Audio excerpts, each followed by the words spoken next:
My relationship with Christ it has changed, I could say dramatically in the last year. From me being a person that just normally went to church but didn't really know where I was going, or I didn't know nothing or anything about God. And to now where I could go, I could relate to scripture, I could see it in my everyday life, I could see it in my everyday plan.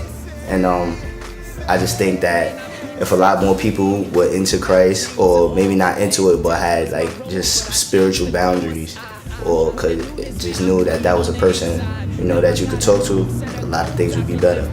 Lust beat me down, man. Fear had me wrapped up. And every time I tried to do good, they would act up. I said, wait, I ain't gonna sit here and get jacked up. So I called the Holy Spirit in for some backup. Last year I met Aswan because Miss Jody, she was having this thing where, like, your youth have a mentor.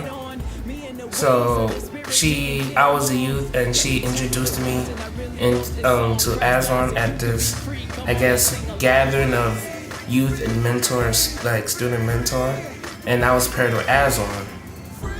We started off with code, like we weren't really talking, but like as I got to know him, we started hanging out more, started talking more, till this day. So almost makes a year since I met him.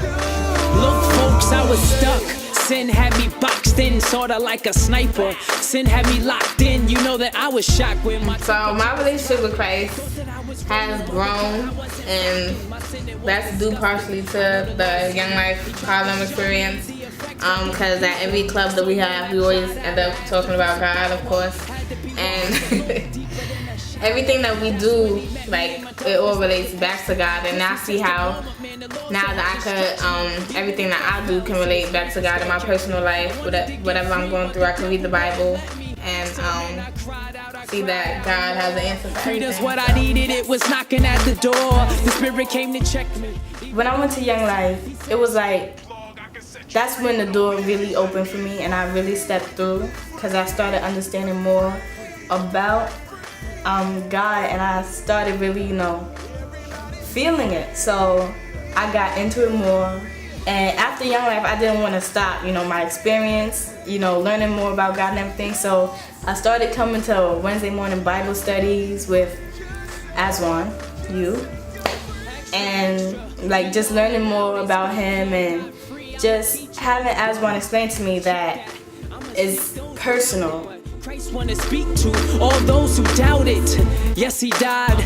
Yes, he meant to. We were separate from God. That's just what sin do.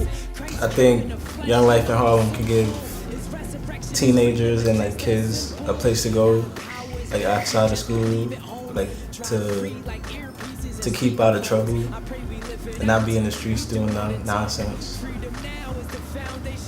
You don't know how kids are looking at you. Sometimes the kids are looking at you and they're just like, this guy's an adult, he's grown up, he has it figured out. And sometimes when you look at a person that's older than you, more mature than you figure, he has something figured out that I don't have figured out yet. He can help me. And that's how I used to look at the leaders in my life. I used to look at them like, yo, he has it figured out. He has something going on, and I need to follow this guy. But at the same time, they would admit to their own faults and mistakes. And I think being a leader kind of calls on that. It's like we have to acknowledge that we're not perfect, and we have to acknowledge ourselves we're not perfect. We have to acknowledge the kids that we're not perfect, that we're trying to all work to the same goal. But some of us are a little further than others, and someday they will be where I am, and then I will be where their parents are probably, and we'll keep playing this ladder game. Harlem Young Life, 125th Street. Frederick Douglass, Lennox, Lex, it's all here, St. Nick.